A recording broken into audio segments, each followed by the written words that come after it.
Et bienvenue chers amis au niveau 6 des équations. On a déjà fait tout un parcours, j'espère que vous avez suivi un petit peu les vidéos d'avant, puisque là on va passer directement, après avoir vu les 4 outils de base et fait nos premiers mélanges, on va passer directement au niveau qui consiste à avoir non seulement des inconnus à gauche du signe égal et des inconnus à droite.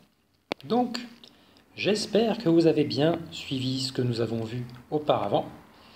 Je vais vous montrer un premier exemple. Vous voyez ici, exemple de x de chaque côté. Premier exemple, le 6a. On va le faire en deux temps. Premier temps, on va réviser ce que je vous ai montré sur les tout premiers niveaux. On va vraiment prendre notre temps, essayer de voir d'où ça vient. Comment on passe les x d'un côté et de l'autre, les nombres également. Et on leur fera une deuxième fois juste en dessous, mais en mode un petit peu plus vite.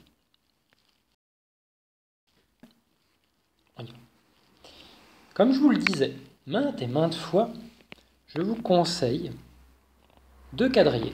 Alors à ce stade, si jamais vous ne faites plus trop d'erreurs, vous pouvez peut-être commencer à vous passer des quadrillages, peut-être que vous en êtes déjà même passé, ce que je vous souhaite, mais j'espère que vous avez juste vérifié que vous ne faites plus d'erreurs. Autrement, peut-être que votre cerveau il a encore besoin d'avoir des repères visuels. Qu'est-ce qu'on fait quand on a des x à gauche et à droite? Le but du jeu, moi à la fin, je veux que ce soit marqué x égale. Alors, au passage, on apprendra assez vite que si jamais on se retrouve avec ça, x égale avec un nombre et que je lis de droite à gauche, c'est pas un souci, je peux intervertir les côtés. Tant que j'ai du x égale, c'est pas un souci. Alors, on verra ça peut-être plutôt dans le deuxième exemple. Voici le but du jeu. Je voudrais rapatrier ce x qui est dans le membre de droite, j'aimerais le rapatrier de l'autre côté. Parce que j'aimerais que tous les x soient ensemble. Alors comment est-ce qu'on va faire ça? Eh bien, on va créer un cadre en plus à gauche et à droite. Donc on va faire un petit peu de place. Voilà. Donc en fait, il s'agit de x qui est plus x. Pour l'instant, nous avons 3x plus 2, x plus 1. Comment est-ce qu'on va faire en sorte de dégager ce x qui est plus x? Eh bien en notant dans chaque case moins x. Attention, je le mets dans chaque qui est fait d'un côté doit être fait de l'autre. Et regardez ces deux cartes, x moins x, elles sont séparées par plus 1, mais on pourrait très bien interchanger, ça ferait x moins x plus 1. Qu'est-ce qui va se passer pour ces deux cases-là? X moins x, c'est comme 1 moins 1, 10 moins 10, et bien ça fait 0. Du coup, on se retrouve d'un côté avec le x qui est bien parti, et de l'autre côté, on va se retrouver avec deux cartes qui sont de la famille des x. J'en ai 3 des x, et j'en ai moins 1 ici. Et 3 moins 1, ça fait 2x. Donc je me suis occupé de cette carte et de celle-ci. Le plus 2, lui, reste en spectateur. Pour l'instant, il ne fait rien. Donc je me retrouve avec, ici, seulement deux cartes, puisque j'ai regroupé les x ensemble. Et de l'autre côté, j'en ai plus qu'une seule, qui est 1. Je ne mets pas le plus, puisque après le signe égal, c'est comme si on était au début d'un calcul, donc pas besoin.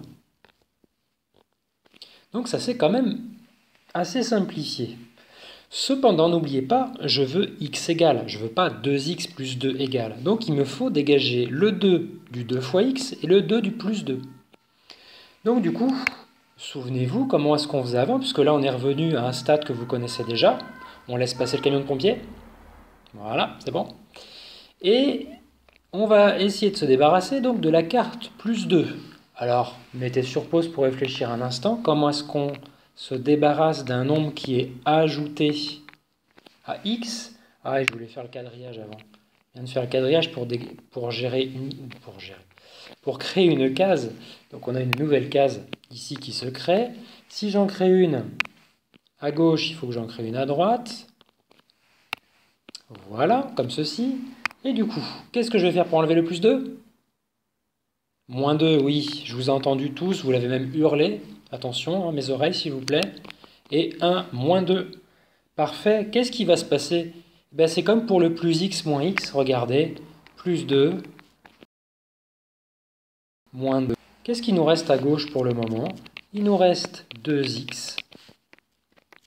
2x égale, et on peut faire cette opération 1 moins 2, qui fait moins 1. Regardez un petit peu comment ça se simplifie, c'est pas formidable ça? Attention, ici on est sur une logique multiplicative, c'est 2 fois x. Alors vous savez que pour enlever 2 fois, il va falloir diviser par 2, donc je crée une carte au dénominateur de chaque côté. Et qu'est-ce qui va se passer? Eh bien, on va diviser par 2. Attention, si je le fais d'un côté, je le fais également de l'autre. Qu'est-ce qui va se passer pour les 2 qui sont ici? 2 divisé par 2, ça fait 1. Ça fait donc 1x, c'est-à-dire x. Et ici, on trouve moins 1 demi. Naturellement, on peut vérifier. 3 fois moins 1 demi. 3 fois 1 demi, c'est prendre la moitié de 3, ça fait 1,5. Mais il y a un moins devant. Moins 1,5 plus 2, ça fait 2 moins 1,5, ça fait 0,5. Ici, est-ce que c'est bien égal à moins 1 demi plus 1? Moins 1 demi, c'est moins 0,5, plus 1, ça fait moins 0,5. Ça fait 0,5. Donc, après, on est bon. Alors, comme promis, on a vu dans la vidéo d'avant, c'est-à-dire aller un peu plus vite. Un peu plus vite, cependant, d'accord, mais on va conserver nos bonnes habitudes. Quadrillage, quadrillage. Comment est-ce qu'on va aller un peu plus vite? Eh bien, je décide de rapatrier ce x par ici. Donc cette case. Et le 2 ici me gêne. Je vais décider donc de le rapatrier de l'autre côté, n'est-ce pas? Attention, quand une carte passe horizontalement d'un côté ou de l'autre de l'égalité, son signe change. Donc qu'est-ce qui va se passer? Et qu'est-ce qui fait que ça va aller un peu plus vite? Eh bien, je vais toujours avoir en fait mes 4 cases de départ. Simplement, je vais faire des échanges. Et qu'est-ce qui va se passer? Mon 3x, lui, ne bouge pas. Mon plus 1, lui, ne bouge pas. Qu'est-ce qui va arriver à la carte plus x en passant de l'autre côté? Elle va devenir moins x. Regardez la vidéo précédente si ça, c'est pas clair. Qu'est-ce qui va arriver à la plus 2 si elle passe de l'autre côté? Elle va se changer en moins de 2. Et là, en moins de 2, eh bien, on se retrouve avec que des x à gauche, 2x, et la famille des pas x à droite, moins 2 plus 1, c'est-à-dire moins 1. Et regardez, en un rien de temps, je me retrouve dans la même ligne que la 1, 2, 3e, oui, 1, 2, 3e, 4e ligne du schéma du dessus. Alors vous allez me dire, bon, bah 3 lignes, 4 lignes, c'est pas énorme. Vous verrez que ce sont des calculs un peu plus compliqués, mais c'est un peu mieux quand même, hein. Et ici, x va faire donc moins 1 demi, ça je ne l'explique pas, c'est par rapport à la même règle qu'on a vue juste au-dessus. Refaites-le. Refaites-le pour voir si vous savez le faire. Ne regardez pas faire seulement. Prends une feuille. Prends, bon je vous vois, je tutoie, peu importe.